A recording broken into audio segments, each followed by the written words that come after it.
है आपका पद्मेश न्यूज में। मैं हूं अर्चना मिश्रा। बुलेटिन की शुरुआत में सबसे पहले रुख करते हैं आज की हेडलाइंस पर। नगर में वर्षों से खाली पड़े प्लॉटों को पालिका के अधीन करने की कार्यवाही शुरू। वार्ड नंबर 13 के 4 प्लॉटों पर पालिका ने लगाया अपना बोर्ड। जुर्माना अदा करने पर ही हटाया जाएगा बोर्ड।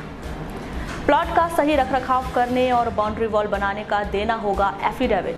2 दिन बाद भी धान खरीदी की नहीं हो पाई पर्याप्त व्यवस्था। 159 में से महज 36 केंद्रों पर खरीदा गया धान। गोदामों में नहीं हो पाई धान की खरीदी। रोजाना ही बदल रहे आदेश। आंगनवाड़ी कार्यकर्ता सहायिकाओं की क्रमिक हड़ताल से 200 से अधिक आंगनवाड़ी केंद्रों में लगे ताले। विभाग की योजनाएं हुई ठप। कार्यवाही के लिए विभाग कर रहा आदेश का इंतजार। सिग्नल की लाल बत्ती पर वाहनों के थमे पहिए। ट्रैफिक पुलिस ने शुरू की मुहिम। और शुक्रवार को होगी नगर पालिका परिषद बालाघाट की अहम बैठक। हर पार्षद को 2 लाख रुपए पार्षद निधि दिए जाने के प्रस्ताव पर होगी चर्चा। और अब समाचार विस्तार से। नगर पालिका द्वारा नगर में कई वर्षों से खाली पड़े प्लॉटों पर कब्जा कर उसे पालिका के अधीन करने की कार्यवाही शुरू कर दी गई है। गुरुवार को इस कार्यवाही के पहले दिन नगर के वार्ड नंबर 13 स्थित 4 प्लॉटों पर यह की गई।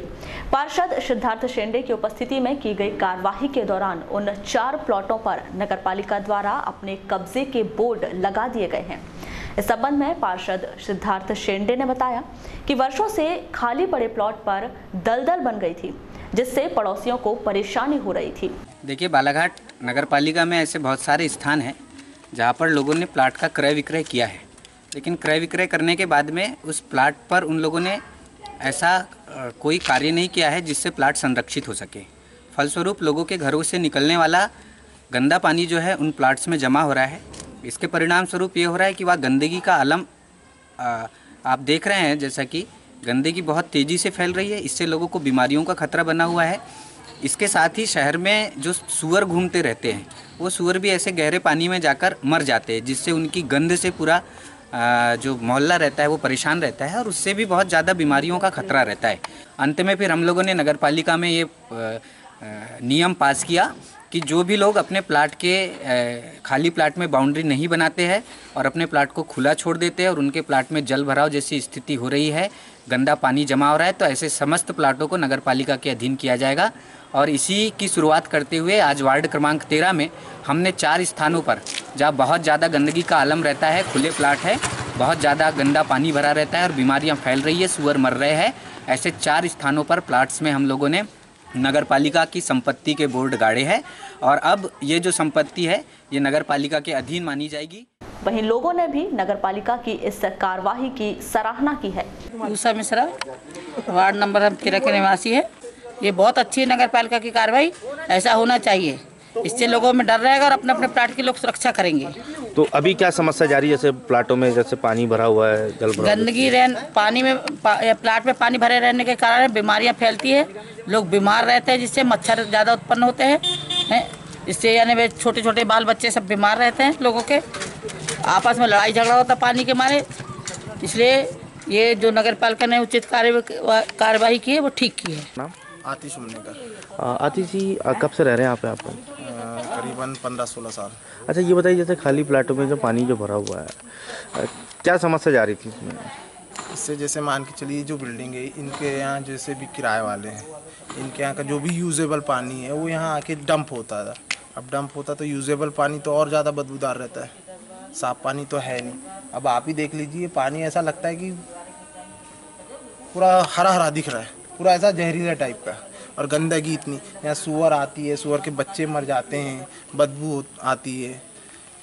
यानी आए दिन हफ्ते भर में 1-2 सूअर मरना तय है और उसके कारण फिर मोहल्ले में बदबू, बीमार। आज नगर पालिका ने जो कार्रवाई जो की है, प्लाट को अधीन अपने किया है, क्या मानते हैं आप इसको? नहीं, अच्छी चीज़ की है, लेकिन वही है कि इस चीज़ को जो यानी जैसे यहाँ प्लाट को अपने अधीन किया है तो ये इनके अधीन ही रहे। अब वो ये जिम्मेदारी अच्छे से निभाए नगर पालिका। बहुत अच्छा काम की, लेकिन जिम्मेदारी निभाने को हो ना, बस ऐसा नहीं है यानी कि ये बोर्ड टंगा दिए तो बस नाम का बोर्ड टंगा है। इसके पीछे कार्रवाई भी हो, जिनका भी प्लाट है उचित कार्रवाई हो, फाइन हो, जो भी हो, तो यानी नाम का ना हो। इस पूरी कार्यवाही के संबंध में नगर पालिका अध्यक्ष अनिल धुवारे ने बताया कि जिन प्लॉटों में 3-4 वर्षों में कोई कार्य नहीं किया गया, उसके मालिकों से 50,000 रुपए जुर्माना लिया जा रहा है। सर, ये खाली प्लाटों में ये देखा गया है कि नगर पालिका अपना बोर्ड लगा रही है, उसको अपने अधीन कर रही है। सर, कैसी क्या कार्रवाई है ये? देखो, जो खाली प्लाट है जिनके कोई मालिक नहीं है, जो कोई अपने प्लाटों पर ध्यान नहीं दे रहे हैं, जिसके कारण शहर में गंदगी फैल रही है और आए दिन सुअरों का जमावड़ा हो रहा है, पानी जमा हो रहा है, मच्छर मक्खी अनेक प्रकार की बीमारियां फैल रही है। तो इन प्लाटों को हम नगर पालिका का अधिगम नियम के अनुसार उस पर अभी हम अपना बोर्ड लगा रहे हैं। उसके बाद में अगर वो कोई मालिक नहीं आएगा प्लाट का, तो हम शासकीय कार्रवाई के अंतर्गत नगर पालिका के अधीन ले लेंगे। और जो हमने प्रस्ताव पास करें कि अगर ये 3-4 साल तक अगर खाली पड़े हुए हैं, इन पे अगर कुछ मकान नहीं है और कोई डेवलपमेंट नहीं हुआ है, तो इसमें 50,000 रुपये जुर्माना का कार्रवाई रखें। सर, क्या उद्देश्य को लेकर के कार्रवाई की जा रही है? उद्देश्य ये साफ सफाई और स्वच्छता रहे। अगर उनका खाली प्लाट है तो या तो बाउंड्री बना के रखें या भरन वरन डाल के गार्डन वार्डन बना कर रखें, क्योंकि खाली प्लाट लोगों ने लेकर के रख लिया, जिससे कि दूसरे लोगों को उसमें दिक्कतें होती है। पानी भरा हो रहा है। अच्छा, आम जनों को हो रही दिक्कतों को देखते हुए हम इस प्रकार का निर्णय लिए। Thank you. सर, कितने प्लाट ऐसे चिन्हित किए गए हैं अभी तक? नहीं, जैसे जैसे हमको सूचना मिलती है वार्डों से, जैसे जैसे जिस प्रकार से वो आती है कंप्लेंट, तो उन प्लाटों को देखते हैं। हम बहुत कोशिश करते हैं कि उनके मालिक हम तक पहुंच जाए, लेकिन मालिक नहीं मिलते तो हम उस पर उन प्लाटों पर कार्रवाई कर रहे हैं। मध्य प्रदेश स्थापना दिवस की वर्षगांठ पर नूतन कला निकेतन और पुलिस प्रशासन के संयुक्त तत्वाधान में 12 से 14 नवंबर तक मनाए गए बाल समारोह की समीक्षा बैठक का आयोजन गुरुवार को नूतन कला निकेतन में किया गया, जिसमें नूतन कला निकेतन के समस्त पदाधिकारी और शिक्षण संस्थाओं के प्रतिनिधियों ने बाल समारोह पर आयोजित विभिन्न कार्यक्रम एवं प्रतियोगिताओं की समीक्षा की। इस समीक्षा में आगामी वर्ष में होने वाले बाल समारोह को और भी अधिक भव्य रूप से मनाए जाने का निर्णय लिया गया। साथ ही बाल समारोह में सहयोग देने वाले गणमान्य नागरिकों व शिक्षण संस्थाओं को पुरस्कृत किया गया। आयोजित इस समीक्षा बैठक के संदर्भ में की गई चर्चा के दौरान बाल समारोह 2017 के अध्यक्ष त्रिलोक सिंह कोचर ने बताया कि प्रत्येक कार्यक्रम में कुछ न कुछ कमियां रह जाती हैं, जिसे ध्यान में रखते हुए समीक्षा बैठक बुलाई गई है। साथ ही आगामी वर्षों में होने वाले बाल समारोह को भव्य रूप से आयोजित करने को लेकर विचार विमर्श किया गया है। 2002 से हमने जो कार्यक्रम शुरू किया था, 2011 में कार्यक्रम के बाद थोड़ा रुकावट आई थी। 2017 में हमने फिर से शुरू किया है कार्यक्रम को। उसमें हमने हर कोई कार्यक्रम में कुछ ना कुछ कमी रह जाती है, क्योंकि हमने स्थल भी बदला। पहले गवर्नमेंट स्कूल ग्राउंड में होता था, इस बार पुलिस ग्राउंड में हुआ। तो हमने ये समीक्षा बैठक इसलिए की कि हम क्या करें कि अगली बार इससे बेहतर कर सकें अपनी करें। किसानों को उनकी उपज का वाजिब दाम दिलाने और उन्हें बिचौलियों के शोषण से बचाने के लिए शासन द्वारा समर्थन मूल्य पर 15 नवंबर से धान खरीदी शुरू की गई है, जिसके दूसरे दिन गुरुवार को 36 केंद्रों पर 165 किसानों से 60,84,000 रुपए कीमत के 3925 क्विंटल धान खरीदी गई। वहीं बात अगर गोदामों में धान खरीदी करने वाले आदेश की करें तो संबंधित विभाग द्वारा बिना मैपिंग के ही गोदाम उपलब्ध करा दिए गए थे, जिसका खामियाजा आज किसानों को भुगतना पड़ रहा है। प्रशासन द्वारा जिन 6 गोदामों में धान खरीदी किए जाने के निर्देश दिए गए थे, उन सभी गोदामों में धान रखने की जगह ही नहीं है और सभी 6 गोदामों में गेहूं चावल के बोरे ठसाठस रखे नजर आ रहे हैं। जिसकी जानकारी मिलते ही जिला सहकारी बैंक के अध्यक्ष राजकुमार रायजादा ने गोंगलई मंडी का निरीक्षण किया। उन्होंने पद्मेश न्यूज से की गई चर्चा के दौरान गोदाम में धान खरीदी की व्यवस्था बनाए जाने की बात कही। सर, आप यहाँ पे आज निरीक्षण करने आए थे, क्या पाया निरीक्षण में, क्या कमियाँ पाई गई और क्या दिशा निर्देश दी गई? देखिए, धान खरीदी के जैसा कि आप सभी जानते हैं कि 15 तारीख से हमारी धान खरीदी कार्यक्रम प्रारंभ हो चुका है और कमोबेश इसकी खरीदी केंद्र सब जगह जो हमारे 156 खरीदी केंद्र थे अपने अपने जगह व्यवस्थित है। बालाघाट और वाराणसी में कुछ संशोधन DHO ने किया है।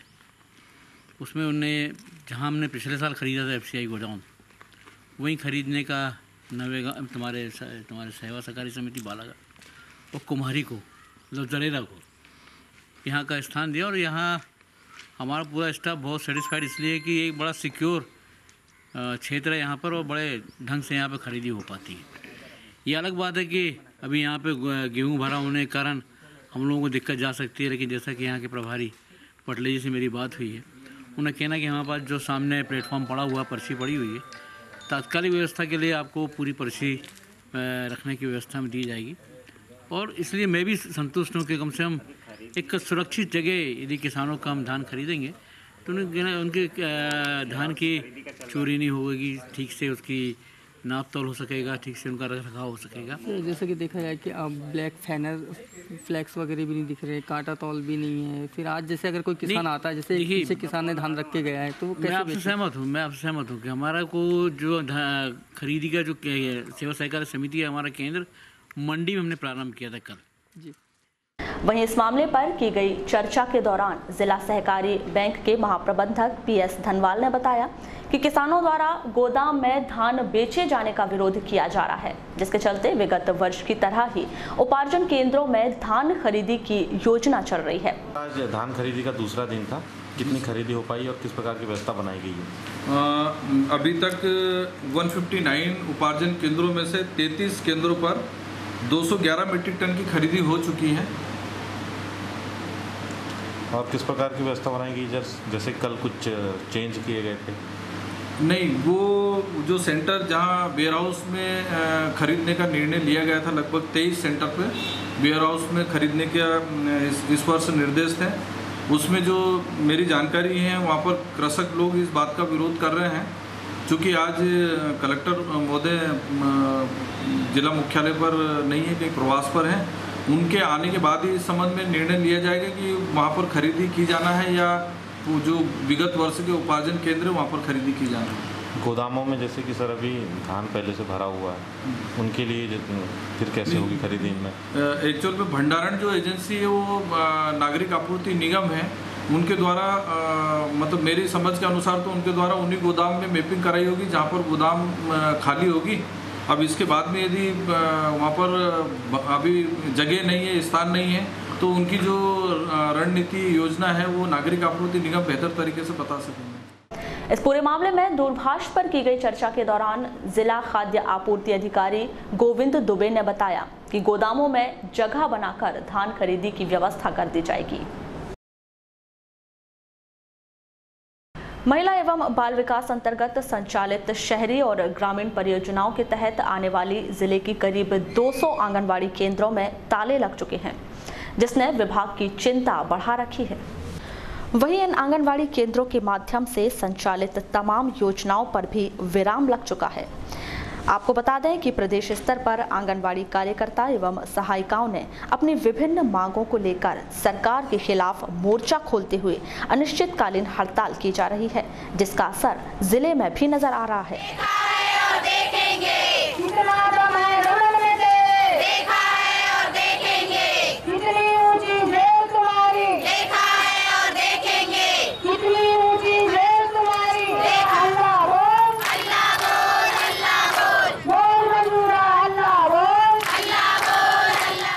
मध्य प्रदेश बुलंद आवाज नारी शक्ति आंगनवाड़ी कार्यकर्ता एवं सहायिका संगठन के प्रांतीय आह्वान पर नगर के बस स्टैंड में 8 नवंबर से क्रमिक हड़ताल की जा रही है, जिसने विभाग की नींद उड़ा रखी है।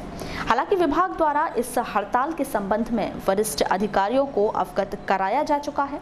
इस संबंध में संगठन की जिला अध्यक्ष योगिता कावड़े ने मांगे पूरी होने पर ही हड़ताल समाप्त होने की बात कही।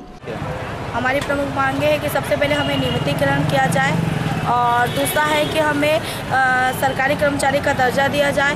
तीसरा जो प्ले नर्सरी स्कूल प्री शिक्षा को जो नियमावली बनाई गई है वो नियमावली हमारे लिए लागू की जाए और हमें सहायक अध्यापक का दर्जा दिया जाए। या विभागीय तौर पर कोई अधिकारी या चाहे हमने शासन प्रशासन को हमेशा रैली के माध्यम से ज्ञापन के माध्यम से शासन प्रशासन को चेताते आए हैं, तो अब हम शासन प्रशासन के पास क्यों जाए? शासन प्रशासन यहाँ आना चाहिए। तो अभी तक कोई नहीं, कोई भी नहीं। हमारे प्रदेश के मुख्य हमें लिखित में दे दें कि हम इनकी मांगों को स्वीकार कर लेते हैं, तो उस दिन हम अपने धरने को स्थगित कर लेंगे। वहीं प्रभारी जिला कार्यक्रम अधिकारी लीना चौधरी ने क्या कहा, आइए जानते हैं। मैम, धरने के दौरान में आपने कहीं विजिट किया और क्या पाया आपने? हाँ, विजिट के दौरान मैंने बाराघाट ग्रामीण के और शहरी के कुछ केंद्र देखे थे। उसे पाया कि वहाँ के केंद्र बंद हैं और इसी दौरान मैंने परसवाड़ा के भी कुछ केंद्र देखे थे, वहाँ केंद्र भी चालू पाए गए मुझे। तो ये है कि सिर्फ हमारे यहाँ दो ही परियोजनाओं में आंगनबाड़ी केंद्र बंद थे। इससे कोई वैकल्पिक व्यवस्था के लिए हमारे पास ऐसे कोई व्यक्ति नहीं कि जिनको वैकल्पिक व्यवस्था के तौर पर होता है, क्योंकि पूरी तरह से ताले बंद हैं। अंतर जानकारी और प्रशासन के नॉलेज में है ये चीज़ें। और एक प्रदेशव्यापी हड़ताल है, प्रदेश के अन्य जिलों में भी ये हड़ताल चल रही है। ट्रैफिक सिग्नलों को दरकिनार करने वाले वाहन चालकों को गुरुवार को नगर के काली पुतली चौक में लगे ट्रैफिक सिग्नलों के सामने कुछ मिनटों के लिए रुकने के लिए ट्रैफिक पुलिस ने मजबूर कर दिया। जो ट्रैफिक सिग्नलों का महज शोभा की सुपारी समझ रहे थे, उन्हें भी ट्रैफिक सिग्नलों की लाल बत्ती बुझने का इंतजार करते हुए देखा गया। आपको बता दें कि नगर की यातायात व्यवस्था को बेहतर बनाने के लिए यातायात विभाग द्वारा एक मुहिम छेड़ी गई है, जिसमें 15 दिनों तक लोगों को ट्रैफिक सिग्नल से संबंधित नियमों से रूबरू कराया जाएगा।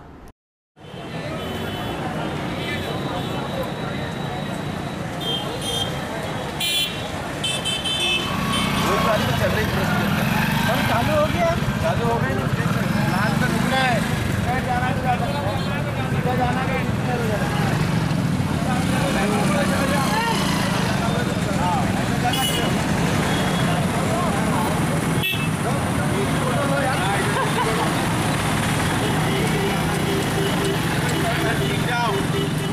इस संबंध में यातायात थाना प्रभारी स्नेहा चंदेल ने क्या कहा, आइए जानते हैं। यहाँ पे किस प्रकार से आप यातायात व्यवस्था प्रदान कर रहे हैं? वरिष्ठ अधिकारियों के निर्देशानुसार मैंने यहाँ पर 4 लोग लगाए हैं। चारों तरफ उन लोगों को ब्रीफ कर दिया गया है और उनको बताया भी गया है कि पब्लिक को भी वो साथ में बताते जाएँ कि रेड लाइट का मतलब क्या होता है, येलो लाइट का मतलब क्या होता है, कब रुकना है और कब चलना है। फिर 15 दिन का दिया गया है कि 15 दिन तक आप पब्लिक को सिखाइए।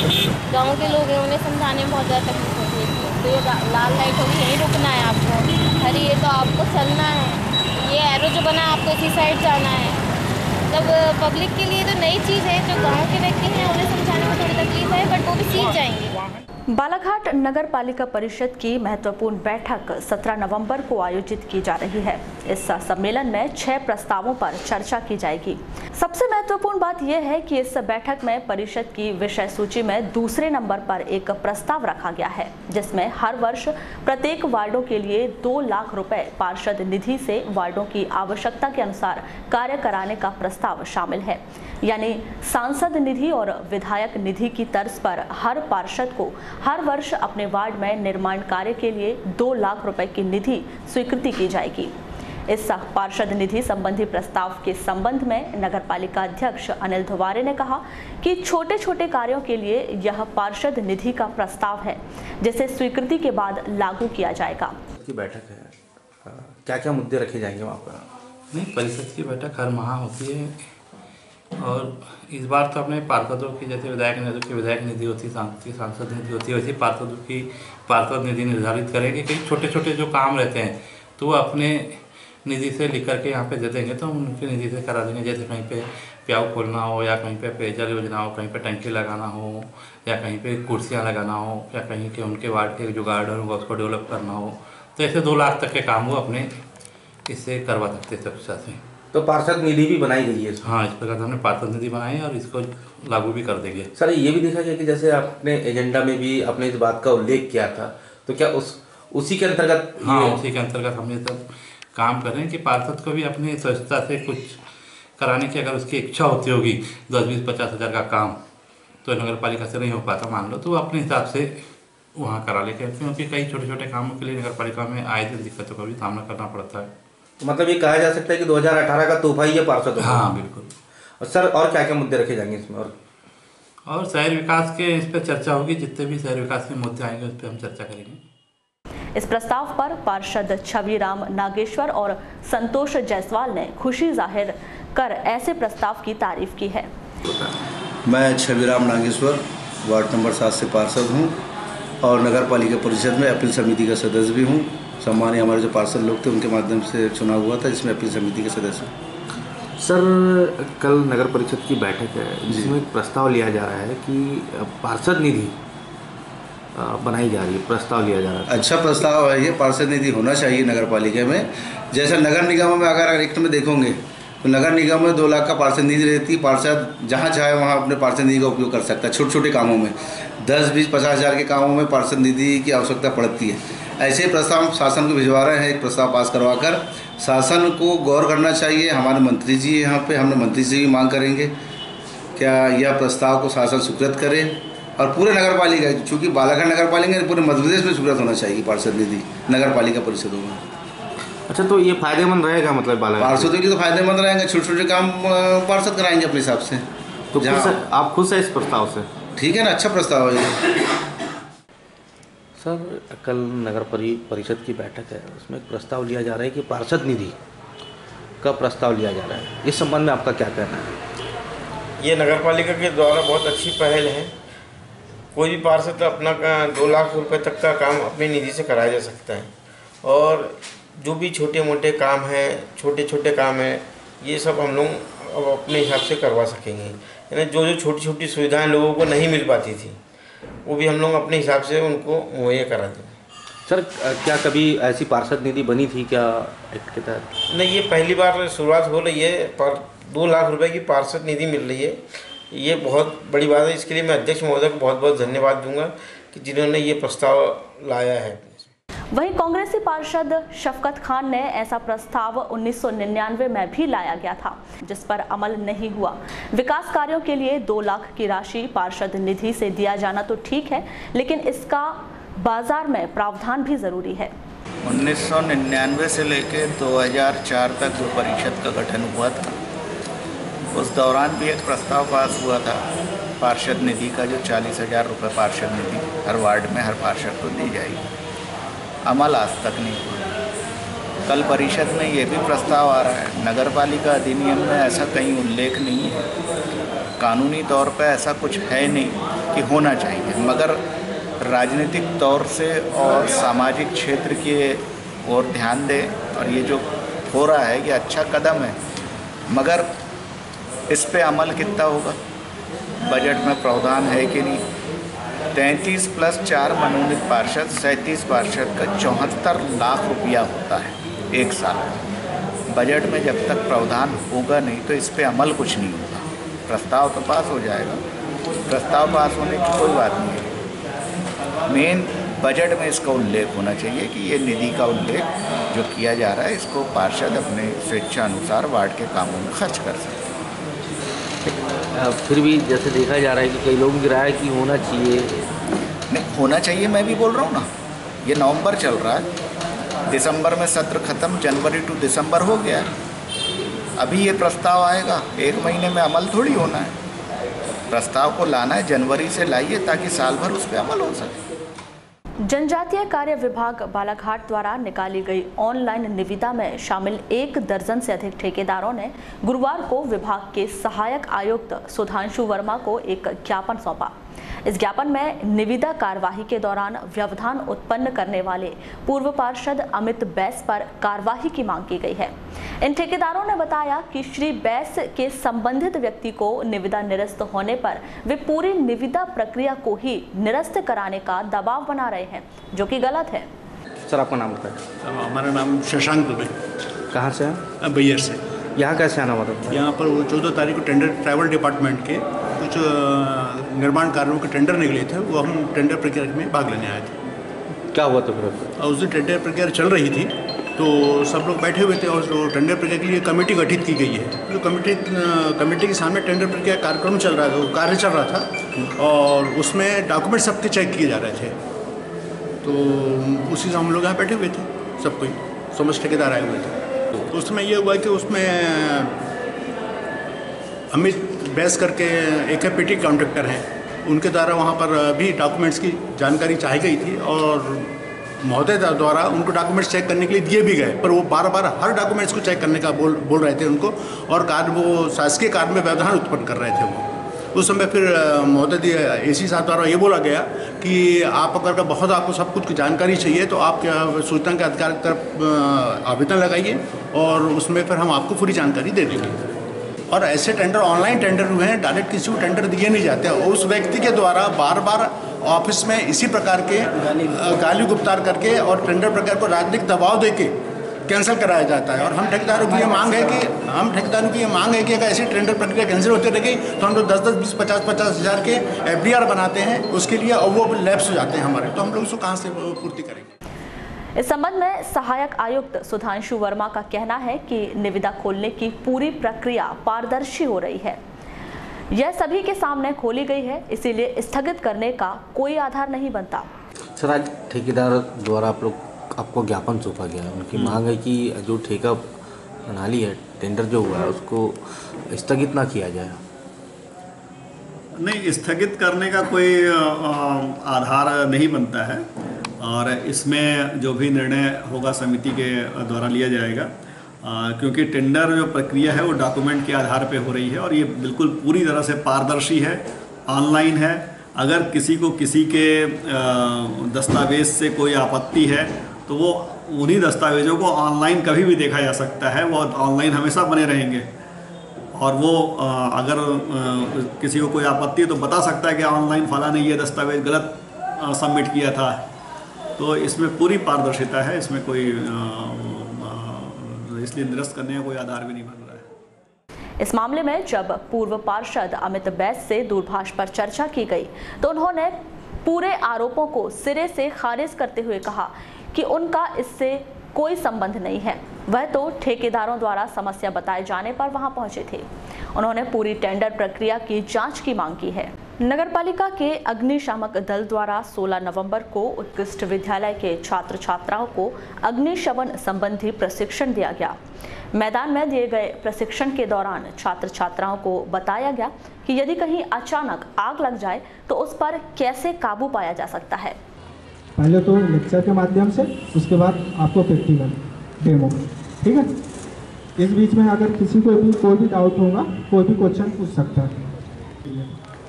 बताइए स्टूडेंट, आग कितने प्रकार की होती है और कौन कौन सी होती है?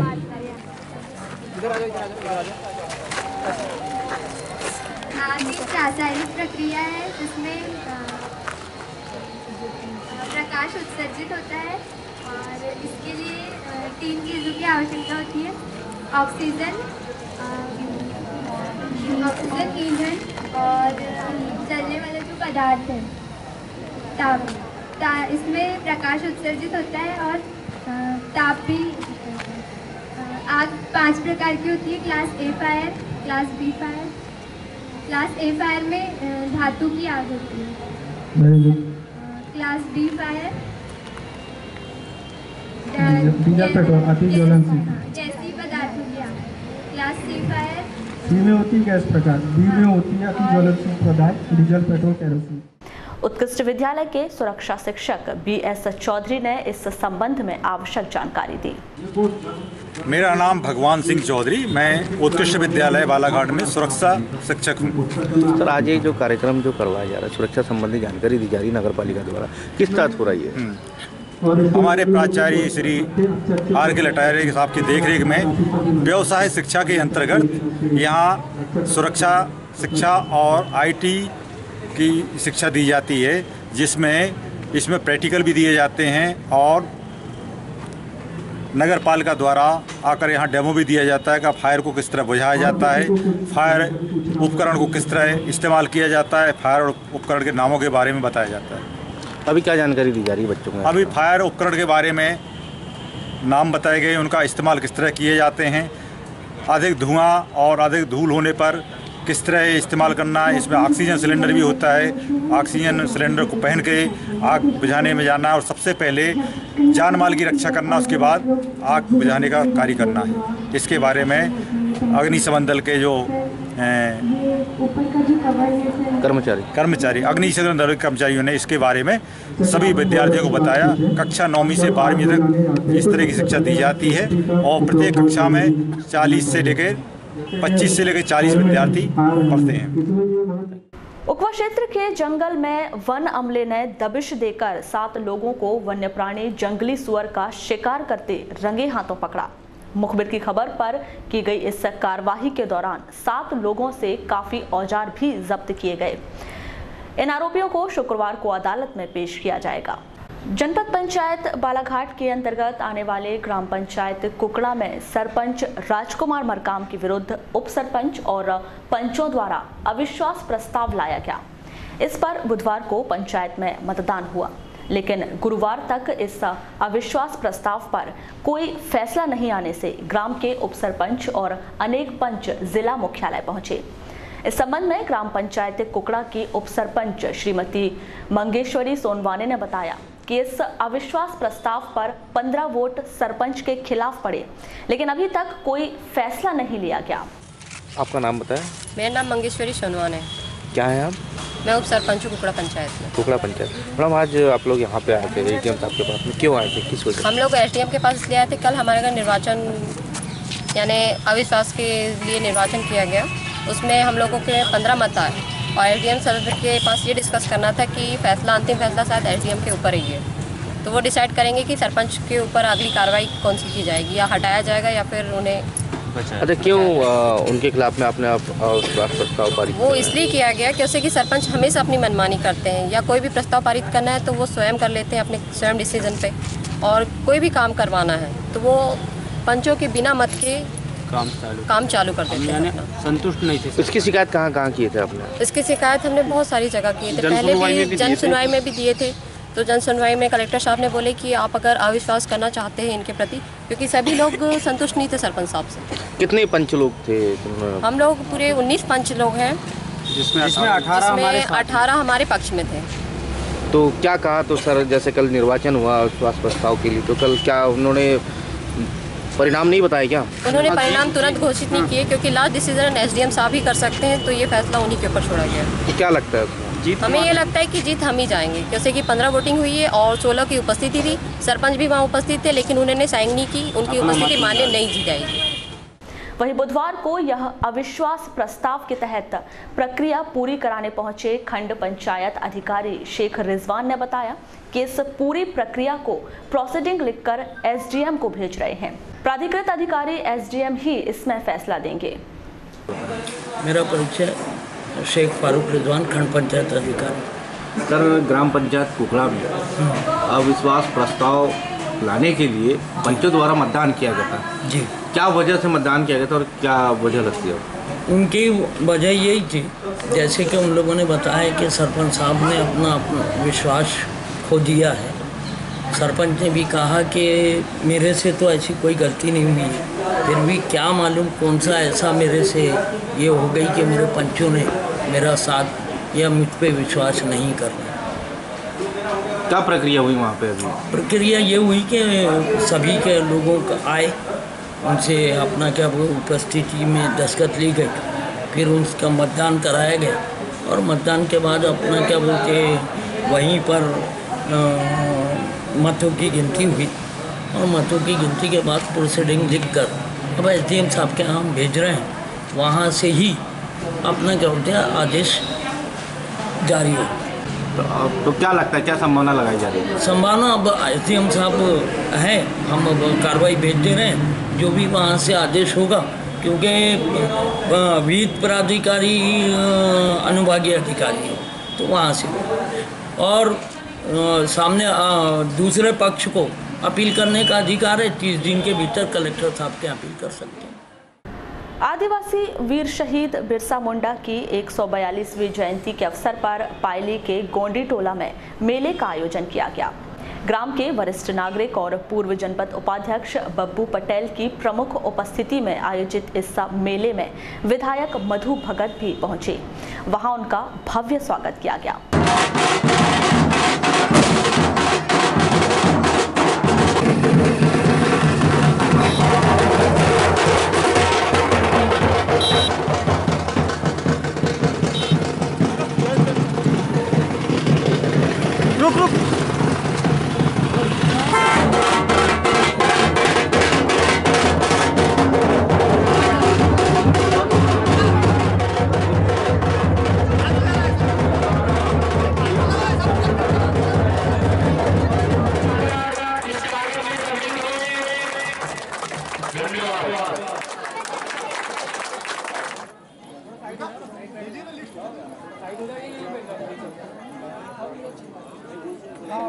इस अवसर पर विधायक श्री भगत ने कहा कि ऐसे कार्यक्रमों से समाज में एकता का अच्छा संदेश जाता है।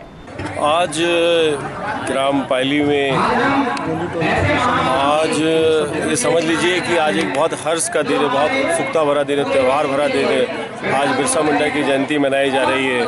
यहाँ पे आज बिरसा मुंडा के समीप जो गांव है हमारा पायली है, रावण मंडी है, यहाँ सब सभा मंच के भूमि पूजन हुए हैं और एक सभा मंच का लोकार्पण हुआ है और एक द्वार गेट जो हमारा पायली ग्राम में जो प्रवेश करते हैं उसका आज लोकार्पण हुआ है और आदिवासी समाज और अन्य समाज सब मिलकर एक उत्साह के साथ इस बिरसा मुंडा की यहाँ की जो एक उनकी जयंती है आदिवासी भाइयों उनके साथ खुशियों के साथ सभी समाज के लोग मिलकर के एकत्रित होकर के एकता का प्रतीक दे रहे हैं। कारण खुशियों के हैं तो आज हम यहाँ आए हुए हैं। पूर्व जनपद उपाध्यक्ष बब्बू पटेल ने क्रांतिकारी बिरसा मुंडा द्वारा किए गए संघर्ष से सभी को प्रेरणा लेनी चाहिए। ये जो हमारे क्रांतिकारी बिरसा मुंडा जी जो हैं, इनका स्टैचू मैंने जब सरपंच था तब उसका निर्माण किया था और ये हमारे अंग्रेज़ों की देश छोड़ो के आंदोलन में हमारे बिरसा मुंडा जी का बहुत बड़ा योगदान रहा है। वो बड़े महापुरुष हैं और बहुत लड़ाई लड़े हैं अंग्रेज़ों से और आज़ादी दिलाने में इनका बहुत बड़ा अहम भूमिका रही है। और हमारे यहाँ कम से कम 15 साल के पहले मैंने ये मूर्ति का स्थापना किया था।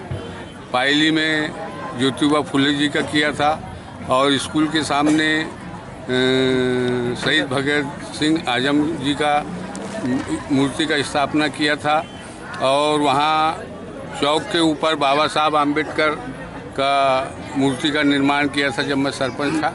तो ये क्रांतिकारी लोग हैं और इनको जब लड़के बच्चे हमारे स्कूल जाते हैं और इनको देखते हैं तो उनको जो अंग्रेज़ों की लड़ाई लड़े हैं उनकी याद आती है और शहीदों का उनको जानकारी रहती है कि ये बिरसा मुंडा हैं, ये ज्योतिबा फुले जी हैं, ये चंद्रशेखर जी आज़ाद हैं, ये भगत सिंह जी हैं। जनपद सदस्य भुरू पटेल ने भी कार्यक्रम को संबोधित किया। मेले में लोक कला मंच के कार्यक्रम भी हुए। पंचायत पायली में बिरसा मुंडा जी की जयंती 142वीं जयंती मनाई जा रही है, जिसमें हमारे अतिथि के रूप में हमारे क्षेत्र के विधायक मधु भगत जी आज उपस्थित हैं। आज हमारे यहाँ बहुत सारे हमारे काम दिए हुए थे विधायक महोदय द्वारा, तो उनके लोकार्पण बाकी थे। तो हमने सोची कि इससे अच्छा मुहूर्त से कुछ नहीं हो सकता, इसलिए आज उनको बुला के हम लोगों ने सारे कामों के लोकार्पण कराए। और आज बिरसा मुंडा जी की जयंती है तो हम पूरे जिलेवासियों को, समस्त आदिवासी भाइयों को, सभी धर्मावलंबी को लोगों को हम यहाँ से आज ये बधाई देना चाहते हैं। इस पायली ग्राम से गोंडी टोला हमारा एक छोटा सा टोला है, पर हमारे यहाँ पर एक एकता का जो प्रतीक है बहुत बड़ा जिले में, हम इसका संदेश देना चाहते हैं कि हर जगह इसी तरीके से सब लोग एकता से के साथ और एक साथ होकर कार्यक्रमों को मनाएं। बस यही हमारी अपेक्षा है। और विधायक महोदय से हमारी ये है कि हमारे यहाँ पर एक आदिवासी भवन की आज घोषणा कर दी जाए तो बड़ा अच्छी मेहरबानी होगी। और सभी लोगों से हमारा निवेदन है कि यही सब ऐसे कार्यक्रमों में बढ़ चढ़ के हिस्सा ले। और फिर से बिरसा मुंडा जी की जयंती के लिए सभी जिलेवासियों को बधाई। प्रदेश शासन द्वारा 15 नवंबर से धान खरीदी शुरू कर दी गई है, लेकिन वारासिवनी के अनेक केंद्रों में अभी भी धान खरीदी शुरू नहीं हुई है। आपको बता दें, पहले शासन द्वारा समितियों में धान खरीदी के निर्देश जारी किए गए थे, लेकिन 15 नवंबर को नए आदेश के तहत FCI गोदाम में 6 समितियों का केंद्र बना दिया गया है। वहीं गोदाम में धान खरीदी की कोई व्यवस्था नहीं होने के चलते 16 नवंबर को धान खरीदी नहीं की जा सकी। किसानों द्वारा गोदामों में धान खरीदी के आदेश पर आक्रोश जाहिर किया गया है। इस संबंध में जिला सहकारी बैंक के प्रबंधक विजय मिश्रा ने बताया कि 6 समितियों द्वारा धान खरीदी शुरू नहीं की गई है। हमारे यहाँ यानी जो सेंटर है, जो समिति के जो सेंटर थे वो सभी चालू हो चुके हैं और जिन सेंटरों को गोडाउन में किया है, FCI गोडाउन में किया है, वहाँ यानी अभी यानी वो क्लियर नहीं हो पाया है। जैसे यानी हमें सूचना मिली है, विधायक महोदय द्वारा भी यानी बताया गया है कि वो सेंटर शायद वो पूर्ववत जो है जैसे समितियाँ खरीदी करती थी वैसे ही रहेंगे। सर पूर्व में सर जो समितियों में अभी जो कोले के गोदाम में खरीदे जाना है उनके द्वारा भी तैयारी कर ली गई थी, तो इसके पत्र कब मिले आपको आदेश? तो अभी यानी परसों ही मिले हैं। अच्छा, कल ही मिले आपको? हाँ, कल परसों ही प्राप्त हुए हैं। तो कौन कौन सी समिति है सर जिसमें? गोडाउन में जो खरीदी की जाना है वो वारासिनी, थाने गांव, पोस्ते, साउंगी, वो वारासिनी गोडाउन से होना है और जागपुर और कायदी जो है वो गर्रा गोडाउन से खरीदी की जाना है। चलते चलते एक नज़र आज की हेडलाइंस पर एक बार फिर। नगर में वर्षों से खाली पड़े प्लॉटों को पालिका के अधीन करने की कार्यवाही शुरू। वार्ड नंबर 13 के 4 प्लाटों पर पालिका ने लगाया अपना बोर्ड। जुर्माना अदा करने पर ही हटाया जाएगा बोर्ड। प्लॉट का सही रखरखाव करने और बाउंड्री वॉल बनाने का देना होगा एफिडेविट। 2 दिन बाद भी धान खरीदी की नहीं हो पाई पर्याप्त व्यवस्था। 159 में से महज 36 केंद्रों पर खरीदा गया धान। गोदामों में नहीं हो पाई धान की खरीदी, रोजाना ही बदल रहे आदेश। आंगनवाड़ी कार्यकर्ता सहायिकाओं की क्रमिक हड़ताल से 200 से अधिक आंगनवाड़ी केंद्रों में लगे ताले। विभाग की योजनाएं हुई ठप। कार्यवाही के लिए विभाग कर रहा आदेश का इंतजार। सिग्नल की लाल बत्ती पर वाहनों के थमे पहिए। ट्रैफिक पुलिस ने शुरू की मुहिम। और शुक्रवार को होगी नगर पालिका परिषद बालाघाट की अहम बैठक। हर पार्षद को 2 लाख रुपए पार्षद निधि दिए जाने के प्रस्ताव पर होगी चर्चा। तो ये थी अब तक की खास खबरें। खबरों की ज्यादा जानकारी के लिए लॉग इन कीजिए www.balaghatexpress.in पर। इसके अलावा आप अपने एंड्रॉइड फ़ोन से प्ले स्टोर पर जाकर बालाघाट एक्सप्रेस ऐप भी डाउनलोड कर सकते हैं। तो आज बुलेटिन में बस इतना ही। अगले न्यूज़ बुलेटिन के साथ फिर मुलाकात होगी। तब तक के लिए नमस्कार।